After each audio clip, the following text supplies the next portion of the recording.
Hello friends, welcome back to my channel. My name is Ritesh बर्डन और इस video में मैं आपके साथ बांटूंगा रोड साइड स्टैंड पोएम की डिटेल्ड समरी, और वो भी हिंदी में। ये पोएम ली गई है आपके text book in English class 12th flamingo English, और इसके पोएट हैं रॉबर्ट फ्रॉस्ट। अगर आप मेरे चैनल पर नए हैं, please subscribe. Thank you so much if you have already done it. And if you find this video useful, please share it with your companions and also please like it.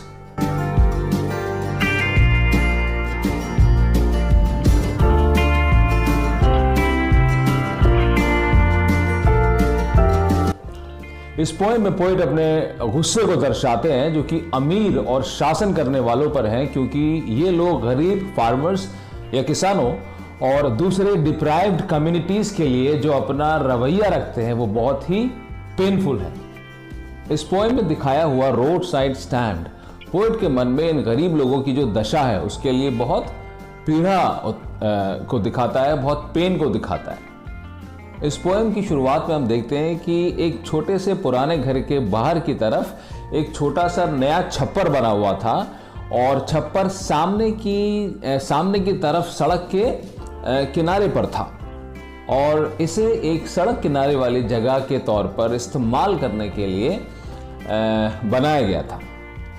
अमीर लोग अपनी महंगी और शानदार कारों में पूरे दिन भर सड़क पर इधर उधर आते जाते रहते, और इस स्टैंड का जो गरीब मालिक है अपने छप्पर में खुली हुई खिड़की के पास दुखी होकर बैठा रहता है और किसी कार के वहाँ पर आकर रुकने का इंतज़ार करता रहता है, और उसके मन में ये बात रहती है कि कोई आए और उससे किसी चीज़ को खरीदे। इस बात का दिन भर वो इंतज़ार करता रहता है कि जो उसके पास बेचने के लिए है उसे कोई आकर के खरीदे। वो बेचारा आदमी पूरे दिन भर इंतज़ार करता रहता है, लेकिन बड़ी ही मुश्किल से कोई कार वहाँ पर आती है और वहाँ पर आकर रुकती है। और अगर कोई कभी 1 मिनट अपना सर घुमाकर उधर की तरफ देखता है तो वो बस जो है स्टैंड पर बने जो साइंस हैं उन पर देख करके वो एक अपने मन में चिढ़ को महसूस करता है, क्योंकि वो उसको ऐसा लगता है कि बेढंगे से साइंस हैं जो कि उस ब्यूटीफुल, उस खूबसूरत जगह की खूबसूरती को बिगाड़ रहे हैं, जो साइंस वहाँ पर बने हुए हैं।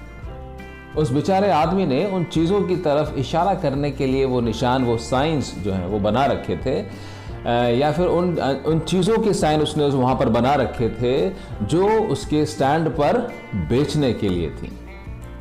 क्या क्या चीज़ें उसके पास थी जिन्हें कि वो बेचना चाहता है, उससे रिलेटेड आइए नज़र डालते हैं। उसके पास थे जंगली बेर, टेढ़ी गर्दन वाली लौकी और किसी पहाड़ की खूबसूरत सी दिखने वाली सीनरी।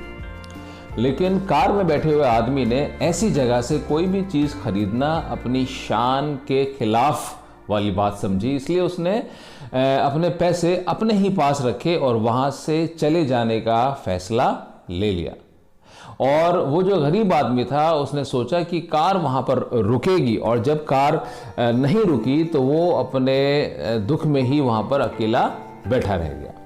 उसने सड़क किनारे जो अपना स्टैंड था इस उम्मीद से बनाया था कि उस रास्ते से गुजरने वाले जो शहरी लोग हैं उनसे वो कुछ पैसा कमा सकेगा, लेकिन उसकी सारी उम्मीद सिर्फ एक मूविंग पिक्चर की तरह ही थी जो उसके सामने आती तो थी थोड़ी देर के लिए, लेकिन दोबारा से चली जाती थी, गायब हो जाती थी। और पोएट उन सेल्फिश पॉलिटिशियंस के बारे में सोचता है जो कि इन गरीब लोगों से झूठे वायदे करते हैं, और यही नहीं बल्कि झूठे वायदों के साथ साथ इन गरीब लोगों को मूर्ख भी बनाते हैं, बेवकूफ़ भी बनाते हैं।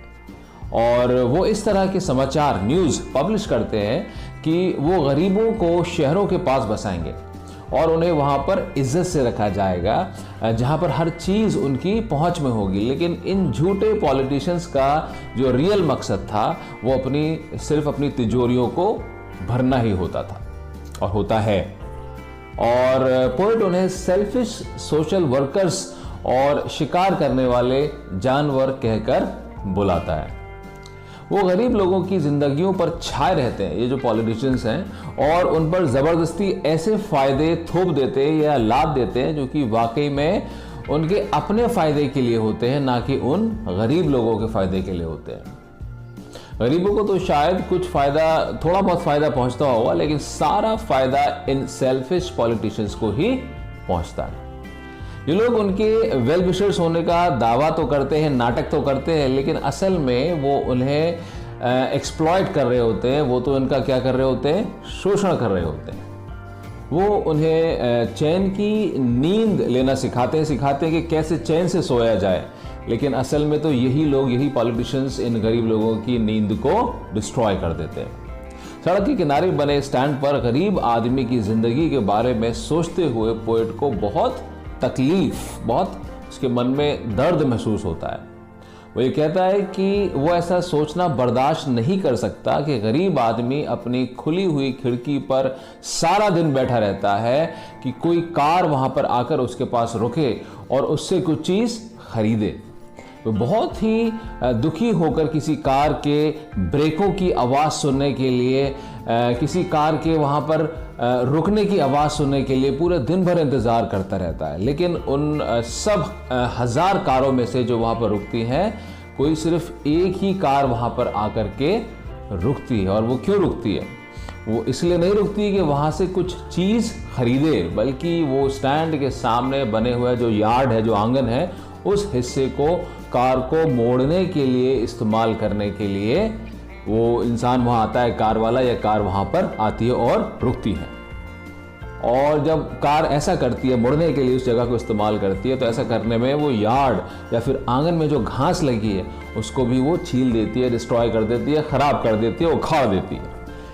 एक और कार वहाँ पर आती है, और वो इसलिए वहाँ पर आती है, रुकती है, ताकि उसे जहाँ पर जाना है वहाँ जाने का उस स्टैंड वाले से रास्ता पूछ सके। और एक और कार वहाँ पर आकर के रुकती है, तीसरे नंबर की कार, और उसे वहाँ पर क्यों रुकती है? क्योंकि वहाँ से उसे ये पूछना था कि क्या वहाँ से उसे 1 गैलन पेट्रोल मिल सकता है। और जब उसे इस बात का पता चलता है कार वाले को कि वहाँ पेट्रोल नहीं है, तो कार वाला इंसान और वो कार वहाँ के मालिक से, स्टैंड के मालिक से चिढ़ जाती है, और चिढ़ के वहाँ से वो चली जाती है। पोएट को इस बात से बहुत पीड़ा होती है कि जो गरीब लोग हैं वो अपनी गरीबी में ऐसे ही परेशान होते रहते हैं, और पैसे वाले जो अमीर लोग हैं उनका बिल्कुल भी ध्यान नहीं रखते। पोएट कहता है कि इससे उसे बड़ी ही राहत महसूस होगी अगर इन गरीब लोगों को फौरन ही उनकी गरीबी और उनकी तकलीफ से बाहर निकाला जा सके। मदद के लिए हाथ फैलाने या विनती करने की बजाय उन्हें खुद ही दूसरों की मदद करने के लिए समर्थ होना चाहिए, केपेबल होना चाहिए। रॉबर्ट फ्रॉस्ट चाहते हैं कि सारे गरीब लोग, मजबूर लोग सेल्फ डिपेंडेंट बने, सेल्फ रिलायंट बने, और दूसरों की मदद लेने की बजाय इतने ताकतवर बन जाएं कि वो उल्टा दूसरों की मदद करें, केपेबल हो जाएं कि वो दूसरों की मदद कर सके, ना कि वो सिर्फ मदद लें दूसरों से। This is the end of this video. I hope that this poem is understood well. If yes, please like this video and share it with your companions. Thank you so much for watching. See you in the next video.